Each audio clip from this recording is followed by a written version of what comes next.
Réforme des retraites. L'Union des familles laïques se prononce contre la réforme du gouvernement et pour une retraite à 60 ans à taux plein, calculée sur les 10 meilleures années d'activité. On vous explique pourquoi. La bataille des retraites est au fondement du combat social républicain porté par la classe salariale de notre pays. Nous pouvons donc affirmer que les retraites sont la mère de toutes les batailles sociales. C'est autour de la question des retraites que s'est historiquement cristallisée la conflictualité sociale qui oppose la classe salariale et la classe patronale. Création des retraites ouvrières et paysannes de 1910, création d'un système de retraite par répartition au sein du régime général de sécurité sociale en 1945. La retraite par répartition à prestations définies, calculée en référence au salaire d'activité, crée une continuation du salaire entre vie active et retraite, participe pleinement du statut social des travailleurs et place le retraité comme solidaire des revendications sociales pour la sécurisation de l'emploi et l'augmentation des salaires. On parle de communauté de destin. L'objectif de la réforme consiste à fusionner l'ensemble des régimes de retraite actuels dans un régime de retraite universel par points et donc de passer d'un système à prestation définie à un système à cotisation définie. La création des régimes par points procède d'un projet patronal déterminé à casser la dynamique autour de l'intégration de l'ensemble de la classe salariale au sein du régime général. L'Agirc-Arrco a cassé la dynamique d'unification statutaire du salariat rendue possible par le régime général. Seule importe la logique d'équilibre comptable des régimes de retraite, évacuant toute dimension politique au cœur du débat sur les retraites. Le marché des complémentaires retraite, tout comme les complémentaires santé, sont au cœur du projet capitaliste financiarisé.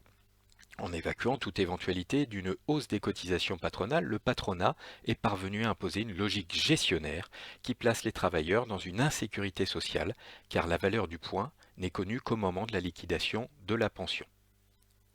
La finalité même du projet Macron de régime par points est donc de placer les travailleurs dans une incertitude complète quant au montant de la pension perçue.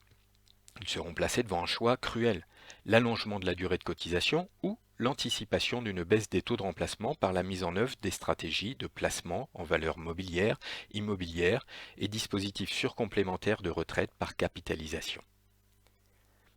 Le système universel Macron est un régime de compte notionnel qui ne dit pas son nom.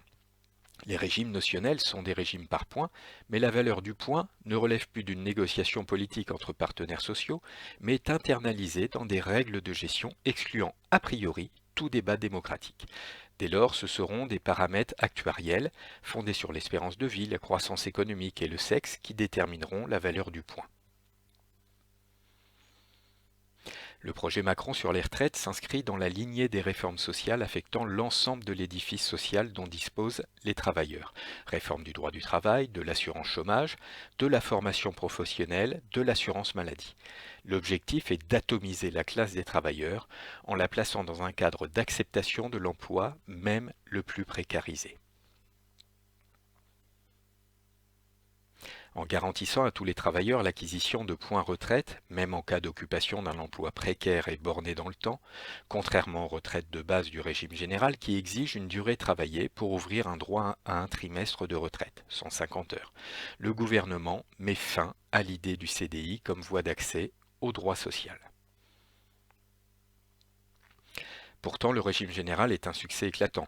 Le régime général a démontré sa pleine capacité et amélioré considérablement le niveau de vie des retraités par l'augmentation continue des cotisations sociales qui a permis aux retraites de passer de 5 à 13% du produit intérieur brut. La France est ainsi le pays de l'OCDE qui compte le moins de pauvres parmi les personnes âgées et l'espérance de vie a progressé dans des proportions considérables. À partir des années 90, le législateur a cassé cette dynamique en allongeant la durée de cotisation et en repoussant l'âge départ en retraite, arguant du vieillissement de la population et de l'augmentation de l'espérance de vie parallèlement à l'augmentation du ratio retraité-actif. En réalité, cet argument est spécieux. La retraite n'est rien d'autre qu'un mode de partage de la productivité du travail, dans un pays dont la richesse nationale produite a été multipliée par près de 4 depuis les années 60. Derrière les arguments démographiques se cache en réalité un souhait de casser la dynamique d'augmentation de la cotisation sociale et des salaires, seul à même de garantir un droit à une retraite digne pour tous dans un système de retraite par répartition. Face à ce projet antisocial, l'UFAL s'inscrit dans le mouvement social et entend jouer un rôle d'éclaireur au travers d'un contre-projet solide et rigoureux. Afficher une opposition systématique au projet Macron de régime universel par points, car ce système ouvre la voie d'une régression sociale sans précédent, par un abaissement généralisé des pensions, une incertitude mortifère sur la valeur du point, une incitation à la capitalisation et la prédation de la sphère financière sur l'économie réelle.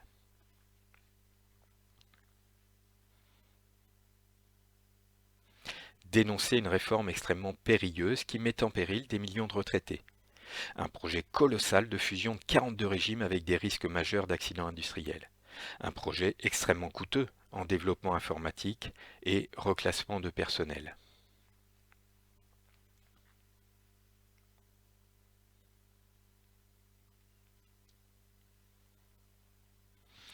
Une prédation des milliards d'euros des réserves constituées par les régimes de base. L'enjeu d'une énième défaite des syndicats, ce serait la mort du syndicalisme. Défendre les retraites du régime général, c'est rappeler que le régime général devait être le régime unique et universel pour tous les travailleurs.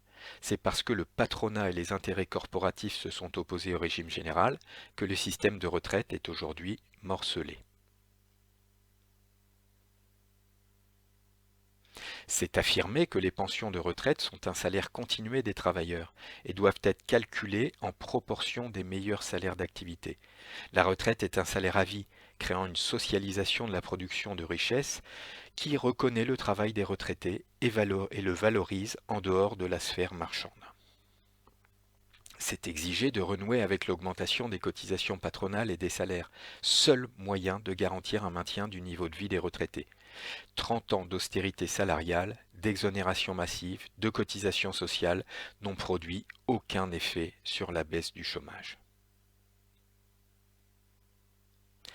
Appeler à un changement de paradigme de soutien à l'économie, en mettant fin à la gabegie du CICE et des exonérations de cotisations patronales, en activant l'arme fiscale en soutien aux PME et à la consommation, TVA modulée, impôts commerciaux, crédit d'impôt sous contrôle citoyen, crédit de trésorerie à taux zéro, en mettant fin au travail détaché et aux formes de contournement du salariat, ce qu'on appelle l'ubérisation, en imposant un protectionnisme solidaire et en taxant les produits à fort impact environnemental et social, en lançant un véritable programme de relance keynésienne dans le domaine des secteurs d'avenir, de la transition écologique, de la modernisation des services publics et de l'aménagement du territoire.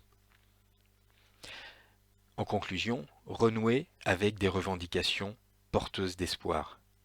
C'est pourquoi nous nous prononçons pour une retraite à 60 ans à taux plein et calculée sur les 10 meilleures années d'activité.